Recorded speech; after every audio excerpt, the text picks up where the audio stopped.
You're listening to Partnernomics Podcast, where we discuss the art and science of developing successful strategic partnerships. To learn more about the suite of Partnernomics solutions, visit partnernomics.com.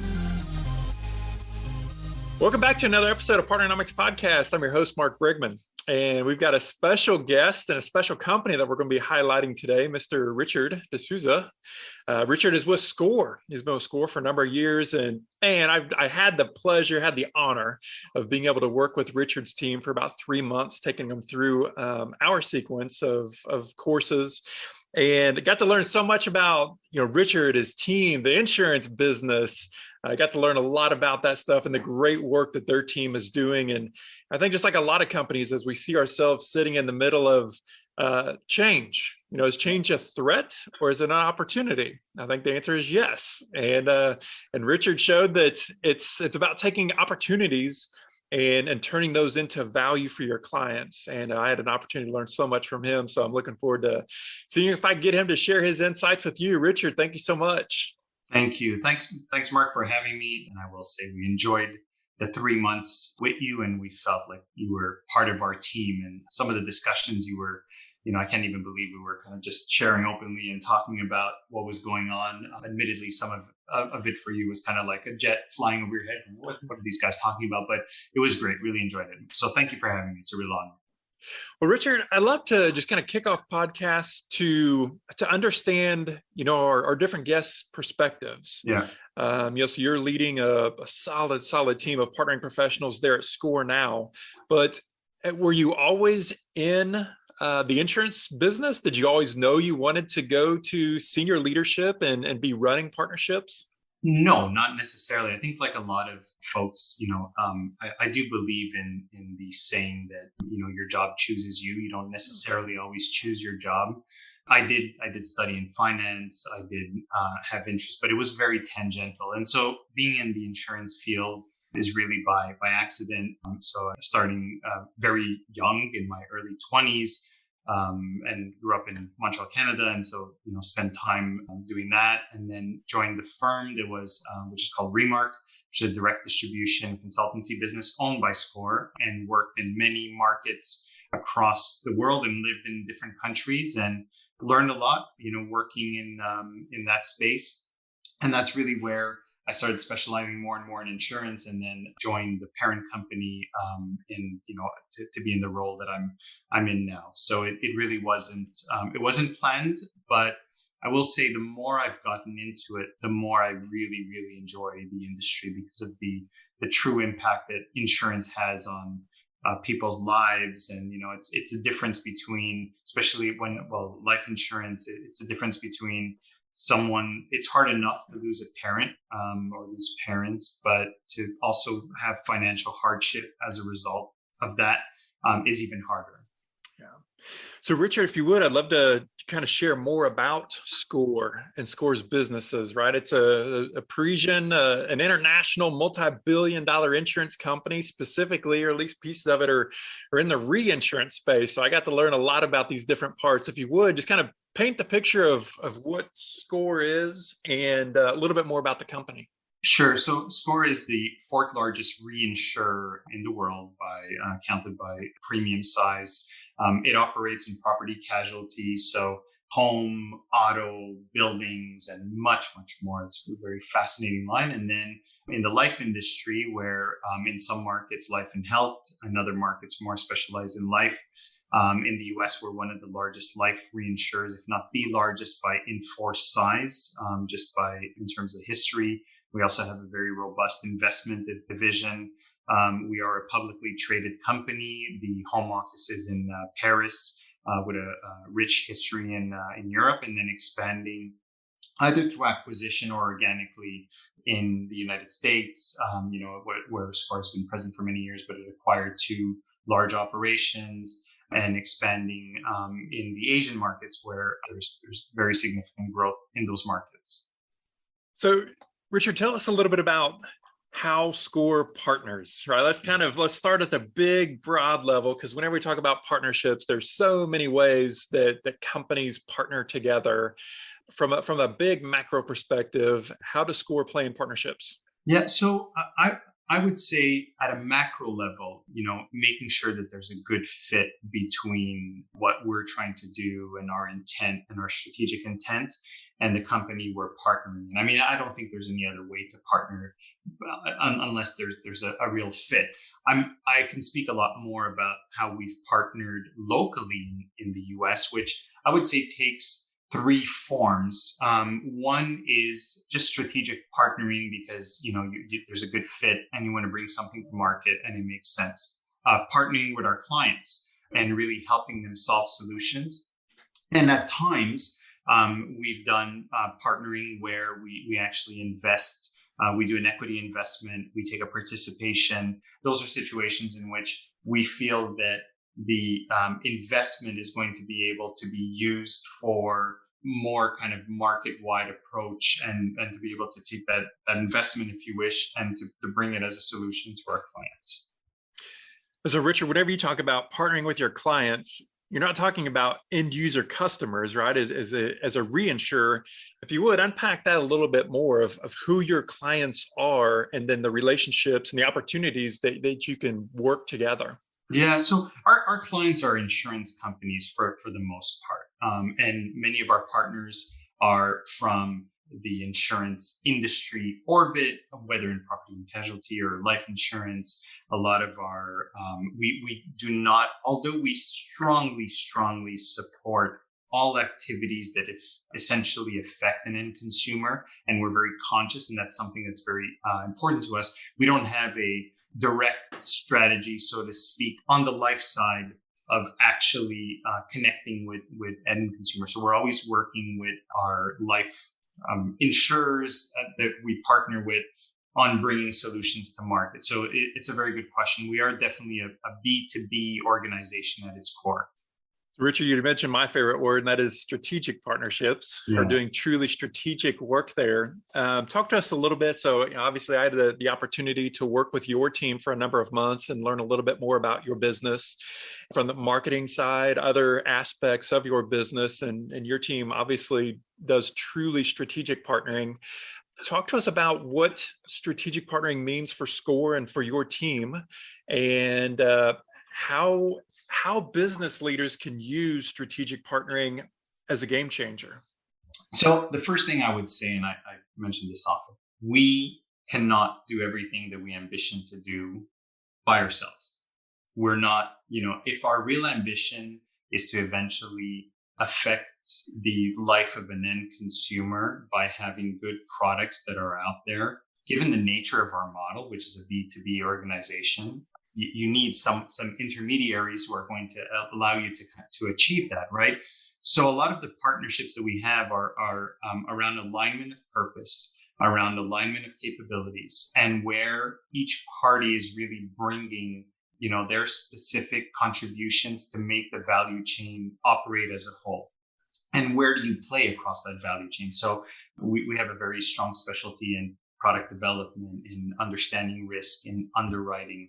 We're not a distributor. We're not out actively distributing. So, partnering with a strong distributor who has the same value set. We're not a life insurer, so we don't have the life insurance license, and we don't have the paper, and we don't, and the infrastructure to administer and to handle. So, we need to be partnering with our clients effectively on helping them use their assets to get to the market. So strategic partnering for us is really around making sure that we're choosing the right parties that are going to allow us to get to where we want. And we also, on the other side of it, we also have to be helping them get to where they want, right? It can't, or else if we're not both from an independent view trying to get to the same place, the partnership's not going to work, as you well know, Mark. You'd mentioned that, man, this is so true. And I feel like I have to be reminded of it on a daily basis. My colleague, industry colleague, Chris McChesney says it best, that there's always more ideas than there is time to execute them. Yep, absolutely. And I would say that also extends to partners. There's more good partner opportunities than what there are resources to execute those partners. And prioritization is so critical.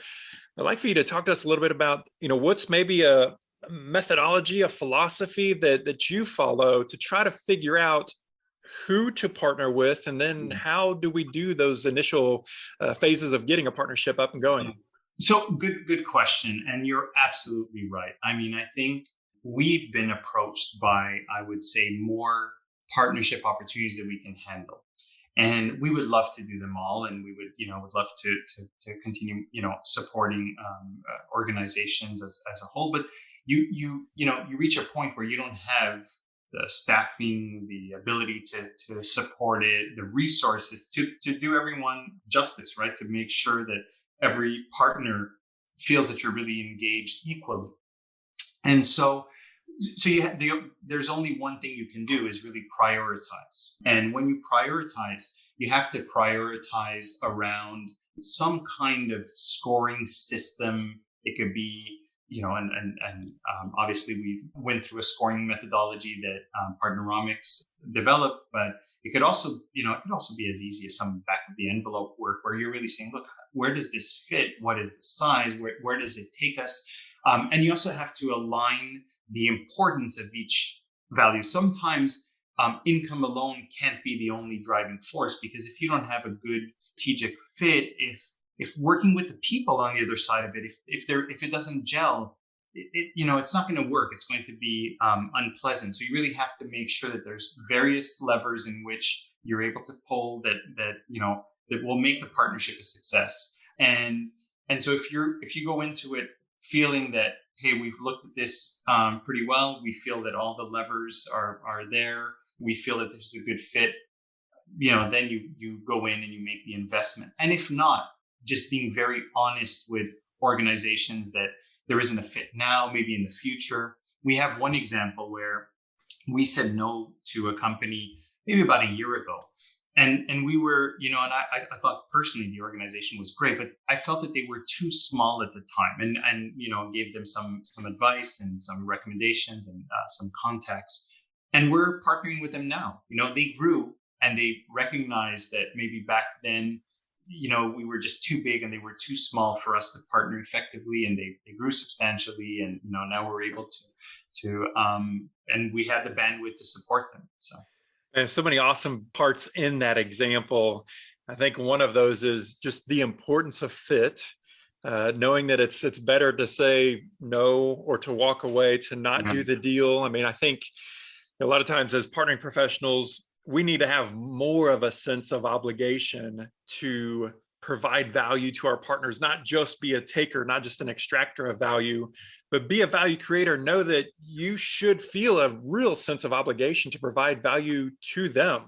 Correct. And really having kind of even the leadership. And I love that so much, because we commonly, work with folks or just talking to different professionals about, they take the opposite approach. And I think it's just one of those maturity, those maturation exercises that we go through in building these teams. But we just think, more is better, bigger is better, bigger net. How can we make this net bigger and cast it out there and get more partners, whether it's on the sales side or even on the technology side? And man, that is the fastest way to sink your ship. Absolutely. And the best way to increase your market share is if you select the right partners and you invest in growing those partners. Because if all you do is that you bring on, call it a partner count, and that you say, well, I have 20, I have 30, I have 40, but you don't have time to invest in them. You don't have time to co-develop with them. You don't have time to look at some of what might not be working well and say, hey, let's adjust, let's work on this. Because not every partnership is going to work exactly as you predicted initially. In fact, 90% plus are not going to work. That's exactly right. Some are going to fail, some are going to overperform, and some are going to dwindle along. But, if all parties are committed and you work together, you can usually lift that up and make something happen. And I think it's just being mature about it and lucid and being very, very clear on executing on strategy and not getting distracted. And the wrong partnership can also suck up 60, 70, 80% of your time that you're losing from. It's an opportunity cost for every other potential partner existing or potential that you have out there. Yes, absolutely. And I think this circles back to what you were talking about, scoring partners, scoring opportunities, building out a profile. What is your ideal client, or what is your ideal partner in this case? And then going after them, and not compromising to a point where either you are not getting the value that you need, or your partner is not getting the value or won't get the value in this relationship that you need. And man, I think I know you've heard me preach this. Over 50%, I feel so convicted that over 50% of long-term partnership success starts and happens before we ever sign the deal. As partnering professionals, we do not do enough time on the front end building the strategy, getting clear as to what we need to do to be successful, communicating that within our own teams. And then now, we send troops out to execute a cohesive plan, and it's not a spray and pray. It's not a big net. It's not based on hope. Exactly. And I remember, and one of the takeaways I had from the time we spent doing the course, my team and I did do your course. I think it hit us when we started looking at the scoring of partners, and we started thinking, well, based on these criteria, if we're trying to not be biased, well, some partners are not as strong as partners as we thought, and others, maybe there's more there, right? And that allows you to kind of refocus, resegment, bring a different approach to the market, invest a little bit more time, and learn where to say no, which is one of the biggest keys to succeeding, is where to create space by saying no and prioritizing. Yeah, I think it's totally burned into my brain, but I have this quote from Steve Jobs, as there's many, but he said, we have to say no to 1,000 good ideas so we can say yes to a great idea. Yeah. And I think the point that you brought out of, we have to proactively manage and lead our partners to success. It doesn't just happen. And if we don't give ourselves the resources, the capability to do that, because we're out signing new deals and we're spending time with the folks, that the whole 80-20 is very real. But a lot of times in partnering, to your point, it's 90-10 or 95-5. We don't want to be putting good time at bad. And if we're not really clear on who we need to be partnering with, why we need to be partnering, what that common vision is, the common goals that we're moving towards, we can muddy the water in a hurry. So, Richard, talk to us a little bit more about kind of innovation, right? So like just the term innovation and what that means. A lot of times, maybe whenever we think about insurance companies, we just think about paying this premium, and it's one of those things we hope we never have to use, but sometimes we do. But InsurTech, technology in insurance space, innovation. I mean, so much of this is just really coming to life. Talk to us about how innovation is really starting to, or continuing to make roots into the insurance space. So maybe if I give you some background around InsurTech, and I was around when InsurTech wasn't even a thing, and InsurTech started to be effectively a term that was used probably back in 2013, 2014, which essentially was fintech, so financial technology disruption companies that had been operating for more than 10 years, raising funds, looking to disrupt the financial services industry, saw applicability in the space, and thus InsurTech was born.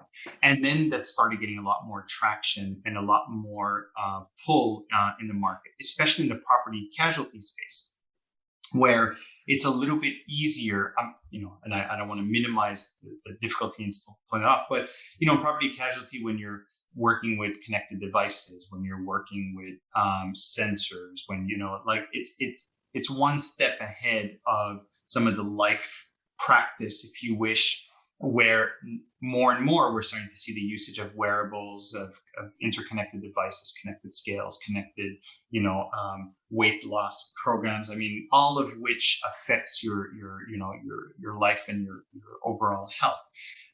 And so a lot of companies that weren't from the life industry, and I'll focus on the life industry, started entering the life industry with an idea that, hey, we can come in and we can kind of push the boundaries of some of what currently gets done. And wasn't easy at first, but we started to see more and more adoption, either by what I would call more traditional companies, life insurers, who were saying, yeah, we should be thinking about things differently from a technology standpoint, from a process standpoint, from a product standpoint, from a capital management standpoint. And there are companies that are leapfrogging our own ambitions that we can either partner with, who can give us these capabilities that we can acquire, that we can insource. And then we started seeing, and at the beginning, like it often is, you start thinking, oh, this is just a fad, this is a trend, this is, this is gonna go away, until it doesn't, and until it becomes mainstream, and until you need to, change or die effectively by not raising up to the new standard the market is at. And so, our approach to innovation is, and I know, some groups have like a chief innovation officer, but we don't, not, there isn't one person who's like, hey, this is the innovation individual, right? I think it's more mutualized and more spread across the organization, where there are folks who are using innovative thinking to innovate, and to do that across the organization allows the organization to become innovative, versus sometimes I've seen, and I won't name any names, but I've seen like, oh, here's the chief innovation officer, and you're looking at the company, you're thinking, granted, that individual might be very innovative, but they're in such a small bubble and pocket, and they don't have influence across the organization, and no one is adopting, that they're not making as much traction. So organizationally, the company is not very innovative or considered innovative, but then you have this pocket of people who are like the innovators. Yeah. So, it definitely is a culture, at least from what I've seen. It's almost like you have to have permission as a culture, as an organizational culture, to play in the messy waters of innovation. But that's where some real paradigm shifts can be born. But Richard, I think that's a great segue to one of the many things that I was really impressed with about your team is the broad background, that the different professionals had. Everything. My background is in economics, so I love numbers, but like the actuarial scientists that were on your team, but marketing, product, the list goes on and on. Kind of a twofold question. Number one is, what kind of advice would you have for executives or leaders that are standing up a team for the first time, or really kind of putting some foundation under their new team? But then also the importance of having people with broad perspectives and the value that brings for partnering. Yeah. So you did meet our team, and and not only are they diverse from a background, like you mentioned, the academic background, but a lot of gender diversity, a lot of different nationalities, people who come from different places and backgrounds, and I think it has formed a super powerful, cohesive, engaging team that is looking at things from different vantage points. So I'm not going to say there isn't some tunnel vision sometimes, but I think that we're not operating with a bias of a group of people that all pretty much went to the same schools, have the same kind of degrees, and very homogenistic in their approach. So there's really different inputs that come in from different team members, and that's very welcome. And is very embraced, and really having the teams feel like they can contribute. And I've often been asked, was that by design? No, actually, we although it's what we prefer, but I think what happened is we attracted members to the team, and their diversity and their openness attracted other team members that were also like-minded in terms of wanting to work in that kind of environment. When we recruited folks from the outside and they met team members, they same thing. They saw our team and went, yeah, this is a place where it feels like it's an environment in which they can come in and operate in. And so it kind of had created its own momentum of sorts. And when we go out and we meet with partners on the other side of it, I think it also it's more comforting for a partner to say, okay, well, this, it's a diverse group. They have different backgrounds, so it's not all the same, same kind of thinking, and you could see even the way that the team operates, and that's actually given us a competitive advantage in working with partners who were very interested in working with our team, because when you're ultimately, especially in a services business, you're dealing with people. I mean, that's your product, right? Your people, their skill set, their knowledge, their background, the confidence you have in the people that you're interacting with. And if you're dealing with a diverse group of people, chances are that one of the folks on the other side of the table is going to relate a little bit more with one individual or another individual. And that's good. That's great. And it's how it should be. So, it's something that, thank you for asking, and it's something that we've been very happy about, and it's been a lot of fun to work with such a diverse team.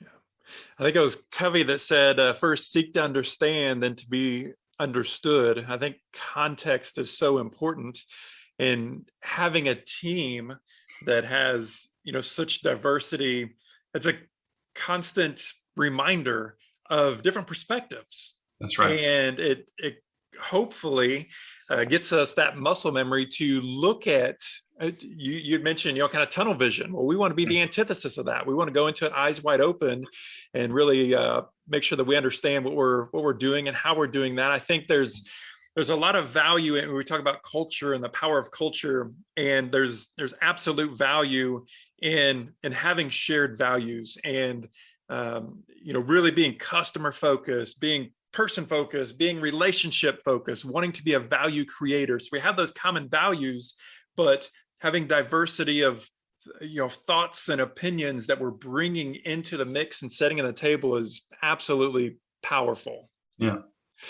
One last question for you, Richard, before we let you go here. And I want to ask you to speak to your 21-year-old self. Okay. What kind of advice would you give to Richard as he was really getting going into his career? Oh, wow. That's a good one. So one, I would say save more, because my 21-year-old self. My parents say the same thing. Yeah. So my 21-year-old self lived very well, but did not plan ahead, and didn't think that my 42-year-old self would have a wife and kids who are getting ready to go to college. And so I would say definitely, kind of plan for the future, look ahead, but just be very open-minded around what other people are able to teach you, and seek to learn. And I think it's still applicable for at our age, but really just have an open mind. I thinking back at my 21-year-old self, I was very, very confident, and probably more sure of myself at 21 that I should have been. I'm still confident, but I'm a little less sure of myself at this age, and I'm a little bit more aware that that I might be wrong. And so that would be it. And to use hair supplements and skin creams and all the other aesthetic. Exactly. Me too.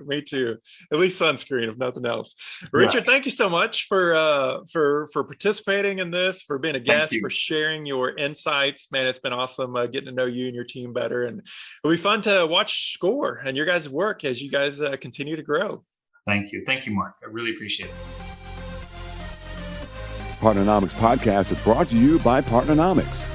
Learn how to leverage the power of partnership. To listen to more episodes of Partnernomics Podcast, visit partnernomics.com.